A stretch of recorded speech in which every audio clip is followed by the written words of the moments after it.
question that comes up when discussing the gospel and the Lord's church is, what denomination are you? When I respond that the Lord's church isn't a denomination, that often creates some confusion.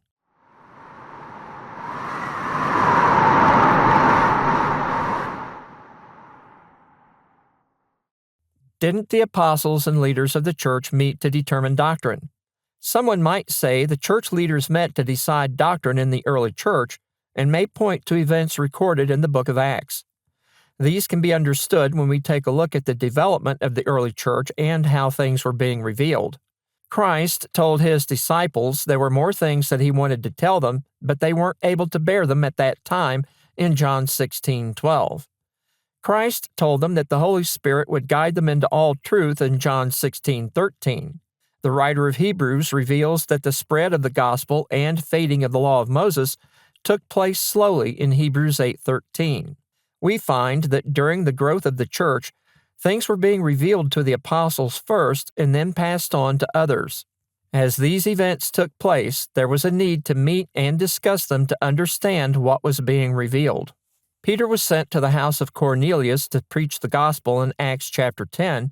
Prior to leaving for the centurion's house, he received a vision and told to rise, kill, and eat a number of unclean animals. After refusing to do this 3 times, he was told that what God had cleansed should not be considered unclean.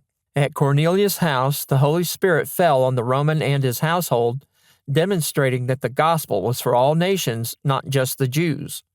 On his return to Jerusalem, Peter was called on the carpet, so to speak, for going to the house of a Gentile in Acts 11:1-4.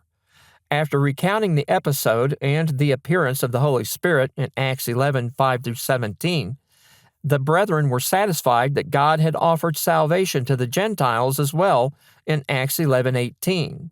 In this instance, the meeting resulted in understanding what God was revealing, not to determine doctrine. Later, as the gospel spread to more Gentiles, there were Jewish converts, Pharisees, who insisted that the Gentiles had to observe certain elements of the law in order to be acceptable in Acts 15:1 and 5. One of the main points of contention was that of circumcision. A meeting was convened in Jerusalem with the apostles and elders to discuss this in Acts 15:4-6. As the conversation developed, Peter recounted how he had taken the gospel to the Gentiles, and there was now no difference between them and the Jews, explaining what had been revealed through the event in Acts 15:7-11. James, referring to the prophecy of Amos in Amos 9:11, declared that the Gentiles were acceptable and not required to observe the law of Moses in Acts 15:13-20. Letters with this conclusion were then sent to Antioch in Acts 15:23-31. This letter didn't represent a doctrinal determination made by the consensus of the group at Jerusalem. It was a declaration of understanding of what was being revealed by God through these events. In the same manner today, we meet to study the Scriptures, not to make changes to doctrine, but to understand what has been revealed. No human has the ability to change the message of the Scriptures.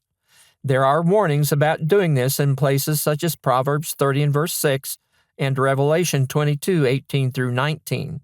The falling away of the church and growth of denominationalism are examples of what happens when humans take it upon themselves to determine what we believe and practice rather than accepting what's been revealed.